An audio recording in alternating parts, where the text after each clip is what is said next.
it good? Yeah, we're good. All right. So let's see what happens when we search one of those things. U.S. foreign military presence. All right. Whoops. What is going on here? Whoopsie-daisy. The computer's a little bit slow because it's running graphics on both here and on the screen. Just click it a few times and it will go. All right. Click return twice.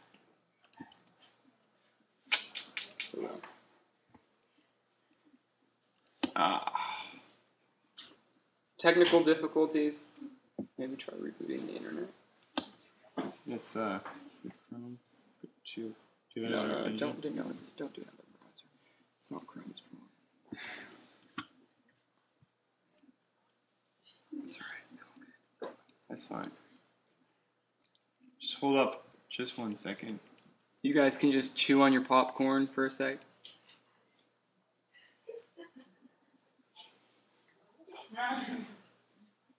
Oh, okay. Hold on. It's gonna... Boom. Okay, there we go. All right, let's see if it works. All right. There we go. There we go. Perfect. Okay, so a good place to start is Wikipedia. Now, Wikipedia is good for one thing and one thing only. It's good for your own personal knowledge and edification. It's not good for citing in debate rounds. Who can tell me why Wikipedia is something that's bad? Yeah, Matt, your hand is up first. Because you can click edit on a Wikipedia page and anybody can put whatever they think is correct up there. Exactly. Anybody can edit Wikipedia. Actually, a funny story.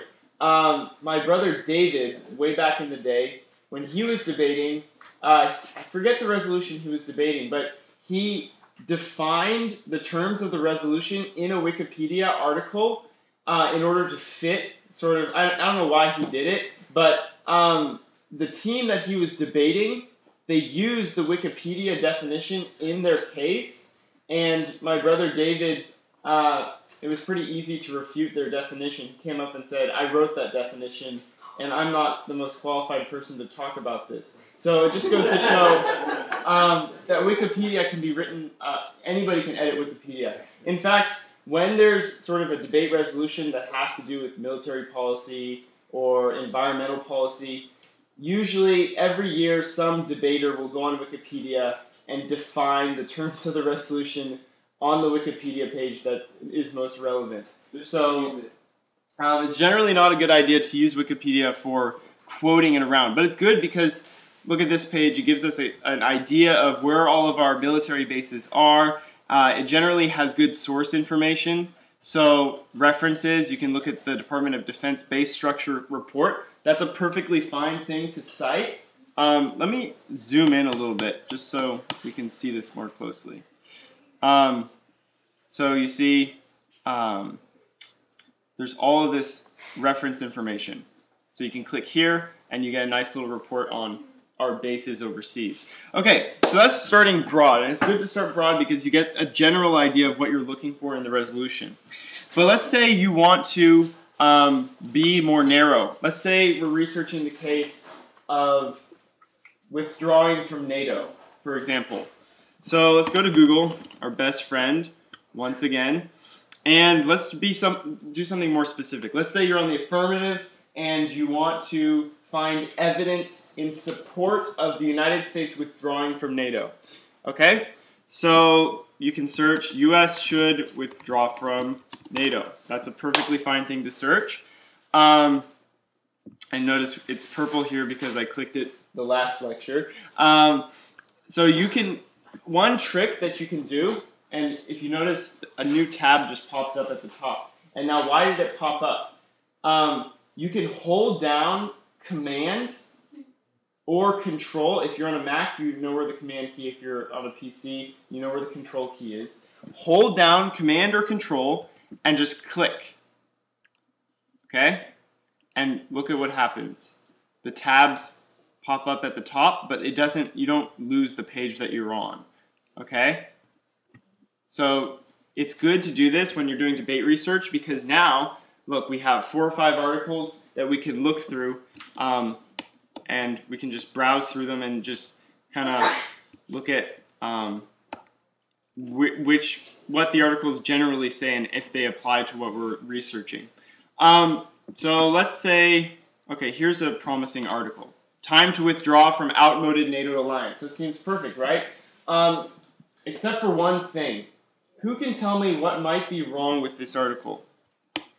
I mean, it looks like a great article, right? The title seems to support what we want. Yeah, Jonathan, is that your name? It's like from 1995, so it might be outdated. Exactly, it's from 1995. Now, dates are very important when it comes to citing evidence. Who can tell me why dates are important? Yeah, there. Things change a lot over years, especially like with this amount, the U.S. has a different budget. Yeah. And there's inflation. Yep. The money. NATO is a very different alliance today than it was in 1995. That's 17 years ago. So it's probably a good idea to find more recent evidence, right? Usually, I like to cite evidence within the last 4 years or so. That's generally, for me, recent enough, and I can argue from that point that the evidence is relevant. However, 4 years isn't always recent enough. If you were to cite evidence on the, say, political landscape of Egypt from 2010, why might that be a problem? Yeah, Matt. Because they overthrew their government. Yeah, they overthrew their government last year. So you'd be talking about a whole different Egypt from the Egypt we have today. And even some events are changing even more rapidly. For example, during the year for changing our policy toward Russia, one of the big current events that year was the treaty we were signing with Russia to reduce our levels of nuclear warheads. And that was a very current issue, and it was constantly changing. The political landscape in Congress was changing. Congress was debating whether or not to ratify that treaty. And so you had to have the most recent evidence when talking about that treaty, or else you're talking about something that was old news, so to speak. Okay, so what can we do? I mean, it looks like we're stuck with a great article, but it's from 1995. So how do we remedy this? Well, let's look at who exactly wants us to get out of NATO. And we see here that it is Ted Galen Carpenter. All right? So one thing we can do is press Command-Copy, Command-C on his name, search him up, and say U.S. should withdraw from NATO. All right. Oh, looky here. This looks pretty promising. March 30th, 2009. Now that's much better, right? And it's basically saying the same thing because, I mean, when people get to be the age of Mr. Ted, they don't usually change their opinions very much. Here's Mr. Carpenter. Looks like a very nice man. He's smiling at us. But let's see. Here's the sort of summary of a broader article or broader report that he wrote. Let's see if we can find the big report. Oh, look at what we found down here. Now, one thing that you'll sort of pick up on when you're doing debate research is that PDF articles are generally gold mines for information and debate evidence. They tend to be much more sort of thorough reports, whereas sort of simple web pages can be a little bit more shallow. PDFs are generally more sort of detailed. So you can see here, this is a nice PDF of an article that Mr. Carpenter wrote, a report on all of these different reasons why NATO is no longer has any real purpose and why the United States should withdraw from NATO. So once you've found a good article like this, it's good to just chop it up, right? Cite all that you can from the article because you may not know at first which evidence you're going to need, so it's good to just save it all, right? Well, not all of it, obviously, but all of the good parts. So let's look through the article. Let's look for some evidence that we can block. The new members are dangerous as well as useless. So such new allies are not merely useless, they are potentially an embarrassment to the alliance and possibly a serious danger. when Dick Cheney asserted during a visit to the Balkans in 2006 that the proposed members would help rejuvenate NATO and rededicate the alliance to the basic and fundamental values of freedom and democracy, he showed how out of touch with reality U.S. and NATO policy had become. Now, if you were to just cite this evidence, this quotation right here, would that be a good piece of evidence or a bad piece of evidence? Or just mediocre? What do you think, Laura? It's not very good because it doesn't have any evidence. It's an opinion. It's evidence of an opinion not backed by evidence. Exactly. That's a great answer. In fact, if Paul's here, can you give her $10 for that? Yeah. Perfect. So it's Ted Galen Carpenter, who I'm sure is a very smart man. He has all of this experience. But he's merely saying in that paragraph that the new members can be dangerous as well as useless. But he's not saying how that is, or he's not explaining why that is the case, which is why this by itself isn't a great piece of evidence. So you would want to find some reasons or warrants, you don't have to use the word warrant, but reasons why NATO members are dangerous. So, for example, he goes on to say, Croatia is just a few years removed from the fascistic regime of this guy, and continues to have frosty relations with neighboring Serbia. Albania is a close ally of the new, predominantly Albanian state of Kosovo, and who they do not recognize and vehemently oppose. So here we go. This is better, right? Because this is explaining that, you know, the different states within Europe have bad relations with one another and they could get into fights, which would be bad for the alliance as a whole, because generally an alliance is supposed to stick together and protect each other. But if the different countries in the alliance or the new members are fighting, then that's a bad thing. That weakens the alliance. So this looks like a fine piece of evidence. May not be the best piece of evidence, but for example's sake, let's block it. So one thing that you can do, and I very much so recommend this, is Google Documents, right? So let's go to Google Documents, create a new document. And the reason why this is such a great tool is because you can edit your debate briefs, and I'll explain what brief is in a second, and your evidence alongside your partner. So let's say this year Paul is my partner. Paul is my partner for 2 years. I have this document, and I want Paul to be able to edit the document as well. So I share it with him, right? So now Paul will get an email in his inbox saying, Bob shared this document with you. Check it out, and he can edit it alongside me, which is a great tool because in real time, you can even see him typing the words on the page as you're editing the document. So it's a really great tool because you want to work closely with your partner. So let's block the evidence. Let me show you how to make that citation. So I copied it already. Let's paste it in. One thing about PDFs is you have to do a little bit of formatting after you paste it in. I'm not going to bother doing that now because that will take too much time. But let's pretend that this is all nicely formatted. So let's go back to the article and get some nice source information. So what's one thing that we need? Just shout it out. For source, when we're making the citation. We need the date, right? We got March 30th, right? What else do we need? Article name. Author, Ted Galen Carpenter. What else? Huh? The name of the website? We need the URL of the website, yeah. So we get that. That's the URL, or the link to the page. What else do we need? It's on your handout, on the first page. Credentials, right? So we want to know if Ted Galen Carpenter is qualified to speak on this issue. So let's get some credentials. Oh, here they are. That's very convenient for us. So here we have, he's a vice president of foreign policy studies at the Cato Institute, and he wrote some books, so that's pretty good. All right, so those are his credentials. I like to put them in parentheses.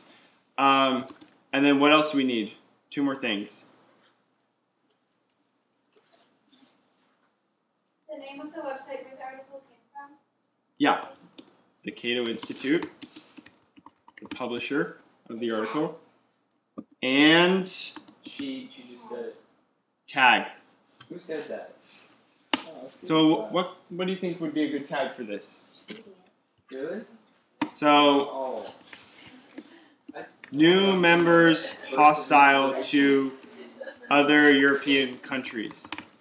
Now, when you're making a debate brief, when you're citing evidence, you don't necessarily want to have just a 2-word tag, because this tag right here is not the same tag you're going to be using in the debate round, right? This is just to give you a summary of what is in the evidence. That way, when you're looking through your evidence, you know what the card says without actually reading the quotation, right? So this is just to give you a summary. Now, when you were to go into the debate round, you want to shorten this. You could say, new members hostile, or something short that the judge can write down. But for the purposes of your evidence, it's good to have 5 or 6 words summarizing the evidence, right? All right, we're missing one more thing. It's over here. There's a hint. What's that a hint? This little quotation mark. Oh. All right, it's the name of the article. So, NATO at 60, a hollow alliance. That's the article name. Let's put that in there. All right. So our citation is complete. Now this should be italicized, and I like to make this blue because it's pretty. Okay, so obviously you want to format the evidence there. Let me make this bigger so you guys can see more clearly. So that's a basic citation, okay? So once you have your citation, once you're just starting out with your research, it's good to keep all of your citations, all of your source material. You can even get different web pages and just get their links and list them in the Google document to look at later. But once you start compiling it to a brief, here's how it should look. Let's see. What estate tax negative? This is a brief from last year. It's a negative brief against abolishing the estate tax. Okay, so here's an example of how to sort of format those briefs. So you see the title of the brief, and at the top you have a header, which shows, again, the title of the brief, which is important because at the end of every debate round, you're probably going to have about 4 different briefs all mixed up with one another, the pages all mixed together. And so when you're reorganizing your briefs after the debate round, you want to know which page belongs to which brief, right? So here you have a section for examination of the affirmative sources. So this is evidence basically indicting or trying to take away the credibility of the, this is spelled wrong, of the affirmative evidence. And then you have a section for significance, saying that the harms that the affirmative team presents are not all that significant. You have a section for solvency, disadvantages, and then the argument concerning constitutionality. Okay? So this is just an example of how you might want to organize that debate brief. Okay? You can organize it by stock issues. You can organize it by specific arguments that you know the affirmative team is going to be arguing. Or you can do a mix of the two. And this is an example of the latter. Does that make sense? Any questions? Okay, real quick, turn to the last page. Wait, Bob, you want to scroll down and show them what the brief in Sure. evidence looks like? So here's an example of the evidence. So you see you have, the name, the credentials. If there are multiple authors, you want to make sure you cite the multiple authors. And then you have the article name and the date. So that's what the evidence looks like. Sometimes there will be information missing. Maybe you don't know what the publication is. Maybe you don't know what the author is. In that case, you just want to include as much information as you can possibly find, right? So if you only have the publication, that's fine. Just cite the publication. If you have an article from the Heritage Foundation and you're not sure who the author is, then you can just cite the Heritage Foundation stated in whatever year, etc. Does that make sense? Okay, speaking of the Heritage Foundation, go to the last page, and this is just a quick thing on what types of sources to use. Just a few guidelines. As I said before, it's good not to quote Wikipedia or random web blogs because anybody can write a web blog unless there are some experts who keep their own blogs, and that's good to cite. But if you have a web blog that's called purpledragon.blogspot.com, then that might not be the best thing to cite. It's probably written by Barney or something. I don't know. Semi-qualified sources, newspapers, politicians. Generally, these sources either have a strong bias or they're not really qualified to speak, give an expert sort of analysis on the topic. They're good for citing current events. So if you want to state that the government of Egypt was overthrown last year, then, it's common knowledge almost, but you can cite a newspaper that reports that fact. Qualified sources are the best. They usually have the best analysis and the best data. Those are law and policy journals, scholarly articles. Think tanks, most of the time, are great because they include lots of data and analysis, but sometimes think tanks have a very strong bias. And so you have to watch out for that and be prepared to defend those sources if the other team were to come up and argue that your source is biased.